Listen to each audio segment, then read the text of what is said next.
Bien-aimés du Christ, bon dimanche. Je vous invite à partager avec moi les lectures que l'Église nous donne à méditer aujourd'hui, à ce 13e dimanche. Le Seigneur soit avec vous. Évangile de Jésus-Christ selon saint Marc. Jésus regagna en barque l'autre rive, et une grande foule s'assembla autour de lui. Il était au bord du lac. Arrive un chef de synagogue nommé Jaïr. Voyant Jésus, il tombe à ses pieds et le supplie instamment. Ma fille est à toute extrémité. Viens lui imposer les mains pour qu'elle soit sauvée et qu'elle vive. Jésus partit avec lui, et la foule qui le suivait était si nombreuse qu'elle l'écrasait. Or, une femme qui avait des pertes de sang depuis 12 ans, elle avait beaucoup souffert du traitement de nombreux médecins et elle avait dépensé tous ses biens sans aucune amélioration. Au contraire, son état avait plutôt empiré.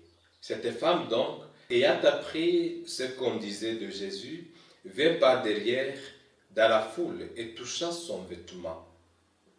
Car elle se disait, si je parviens à toucher seulement son vêtement, je serai sauvé. À l'instant, l'hémorragie s'arrêta et elle ressentit dans son corps qu'elle était guérie de son mal. Aussitôt Jésus se rendit compte qu'une force était sortie de lui. Il se retourna dans la foule et il demandait, « Qui a touché mes vêtements ?» Ses disciples lui répondaient, « Tu vois bien la foule qui t'écrase et tu demandes qui m'a touché ?»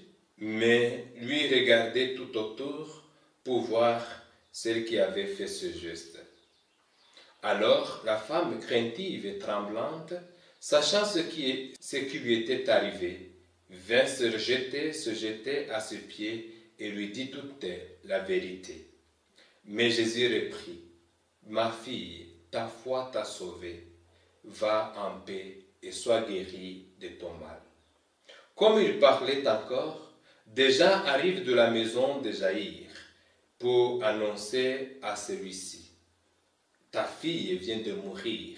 À quoi bon de déranger encore le maître ?» Jésus, surprenant ces mots, dit au chef de la synagogue, « Ne crains pas, crois seulement. » Il ne laissa personne l'accompagner, sinon Pierre, Jacques et Jean son frère. Ils arrivent à la maison du chef de synagogue. Jésus voit l'agitation et des gens qui pleurent et poussent des grands cris. Il entre et leur dit, « Pourquoi cette agitation et ces pleurs?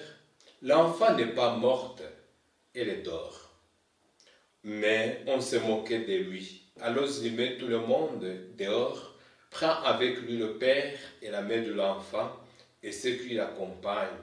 Puis il pénètre là où reposait la jeune fille et saisit la main de l'enfant et lui dit, « Talita koum », ce qui signifie, « Jeune fille, je te le dis, lève-toi ». Aussitôt, la jeune fille se leva et se mit à marcher. Elle avait 12 ans. Ils en furent complètement bouleversés. Mais Jésus leur commanda avec insistance que personne ne le sache, puis il leur dit de la faire manger. Acclamons la parole de Dieu. Bien-aimés du Christ, les lectures que l'Église de notre Mère soumet à notre méditation ce 13e dimanche du temps ordinaire année B reviennent sur la vie, la générosité et la foi en Dieu, conditions nécessaires et suffisantes du salut. La première lecture nous fait comprendre que nous avons été créés pour vivre, car Dieu nous a créés pour l'incorruptibilité. La deuxième lecture mentionne la générosité de Jésus qui s'est fait pauvre pour nous enrichir. Et l'Évangile souligne la puissance de Jésus qui guérit les maladies et ressuscite les morts. La première lecture tirée du livre de la sagesse nous dit que Dieu n'a pas créé la mort, que ce récit est entré dans le monde par la jalousie du démon. Dieu ne nous a pas créés pour nous détruire par la mort. Ici, il ne s'agit pas de la mort biologique, mais de la privation de Dieu. L'homme meurt spirituellement car il décide de s'éloigner de son Créateur, car il pactise avec le démon et se range dans son parti.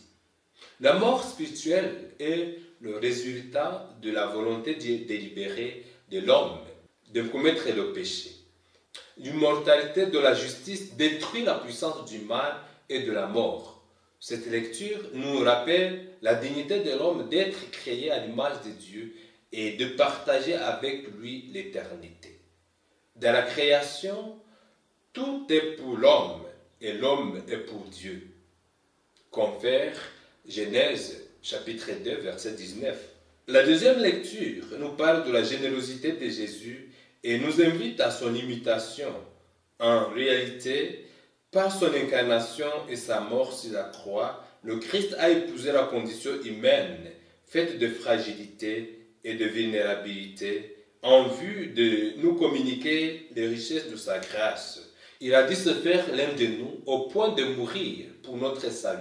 Il nous a prouvé jusqu'où va sa générosité. C'est la raison pour laquelle cette lecture nous invite à adopter sa générosité qui nous demande de partager tout ce que nous avons avec des nécessités, sachant toujours compter uniquement sur la providence divine. Nous ne devons pas attendre d'être riches pour communiquer et partager. Il nous faut toujours partager avec les autres. Il nous faut toujours nous laisser toucher par la misère des autres et leur venir en aide. Dans l'Évangile, Jésus manifeste sa mission de sauveur et prouve par certains miracles qu'il est venu pour que les hommes aient la vie en abondance. L'enfant avait 12 ans, c'est-à-dire l'âge de donner la vie, et la femme a perdu le sang, signe de la vie, pendant 12 ans. Grâce à la foi de Jaïr, Jésus a redonné la vie à l'enfant. Et grâce à la foi de la femme qui souffrait d'une perte de sang, il a exercé son pouvoir de guérir et de sauver pour lui faire recouvrer la santé. Chaque fois que nous nous approchons de Jésus avec foi, il nous sauve et nous fait vivre. Il est le Seigneur de la vie, dont le pouvoir ressuscite les morts. Croire en lui nous apporte la guérison et le salut, car tout est possible à celui qui croit. Que Dieu nous donne la grâce d'être charitable et augmente en nous la foi qui nous pousse à désirer le salut que son Fils Jésus-Christ nous a apporté dans sa générosité. Avec le psalmiste, crions avec foi vers le Seigneur notre Dieu, et lui nous guérira et nous fera vivre. Rendons-lui la grâce et bénissez son nom éternellement. Amen. Bien-aimés du Christ, merci pour votre aimable attention. Je vous souhaite un très bon dimanche. Le Seigneur soit avec vous. Que Dieu Tout-Puissant, bon, amour et miséricordieux vous bénisse et vous protège, le Père, le Fils et le Saint-Esprit. Amen.